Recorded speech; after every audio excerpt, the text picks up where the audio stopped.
Hi Ella, this is Grandpa. It is October, which means that it's turning into fall weather. And that means it won't be much longer until Christmas. And so, Abuelita Sarah and I thought we would share a story with you about the snow. Geraldine's big snow. Now, to set the mood, I actually have the fire going too. See the fire? I don't know if I'll be able to keep it on while I'm showing you the book, but I'm going to try. Oops. Here we go. Okay, so pretend it's winter time and Christmas is just around the corner, and you'll be with us in December, and hopefully we'll have some snow. So, this is called Geraldine's Big Snow. Geraldine brought her new sled down from the attic and put her boots near the door. "I'm ready," she said. Geraldine is a pig. A cute little pig. "It will come faster if you don't watch so much," Mama told her. But Geraldine wanted to watch out the window. "Tell me again what Papa heard on the radio," she said. "This is the last time, Geraldine," Mama scolded. "I'm sure your Mama never scolds you, little Ella." "He heard that there is a big storm coming and there will be at least a foot of snow." There's Mama telling Geraldine about the snow. "How much is a foot?" Geraldine asked. And Mama held out her hand. "Wow," Geraldine said, sucking in her cheeks. "But when?"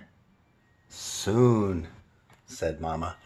"Very soon." Geraldine put on her hat and her jacket. "I'm going outside to wait." "Good," Mama said.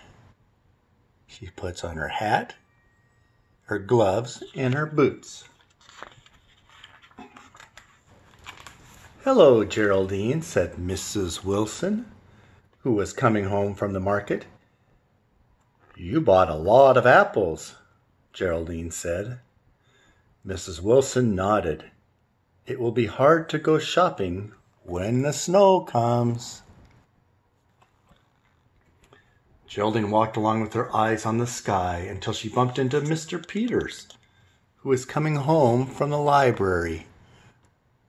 Look, they bumped into each other, and there go the books flying. "Good afternoon, Geraldine," Mr. Peters grumbled as he picked up his books. "I'm so sorry," Geraldine said. "I was watching for the snow." Mr. Peters cleared his throat. "Better get plenty of good books to read." Geraldine stopped to watch Mr. Harper put seeds in his bird feeder. "Birds get hungry in the snow," he said. See the birds in the bird feeder. Uncle Albert was attaching the snowplow to his truck. He waved to Geraldine, and Geraldine waved back. Do you like it so far? Geraldine started to sing. "It's coming, it's coming." She sang all the way home and watched the sky. But by supper time, there was still no snow. Geraldine was weary from watching. "Maybe it isn't really coming," she said. "Maybe the man on the radio is wrong. Maybe Mrs. Wilson and Mr. Peters and Mr. Harper and Uncle Albert are all wrong." Geraldine took a last look out the window.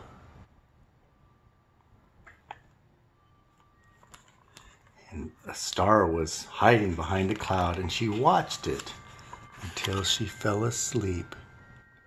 just like when you fall asleep, baby Ella. And then, in the night, softly and quietly, millions of snowflakes piled up on houses and trees. They made soft mounds on the streets and in the park, and beautiful crystals on the windows. That's what it looks like when it snows at Grandma and Grandpa's house. Geraldine heard Uncle Albert's snowplow before she even opened her eyes. "It's here!" she shouted. Mrs. Wilson got right to work making apple pies. Mr. Peters sat in front of the fireplace reading, just like Grandpa is doing. Mr. Harper counted 11 finches and 3 cardinals in his bird feeder. The cardinals are the red ones. Aren't they pretty? And Geraldine took her sled to the top of the highest hill in the park and coasted all the way down. That is Geraldine's big snow. And I hope you're excited for the snow. It snowed a lot last year when you were here, but I bet you don't remember it. And so, until we see you in December, love you, Ella, and we will miss you and can't wait to see you in the big snow. Bye-bye.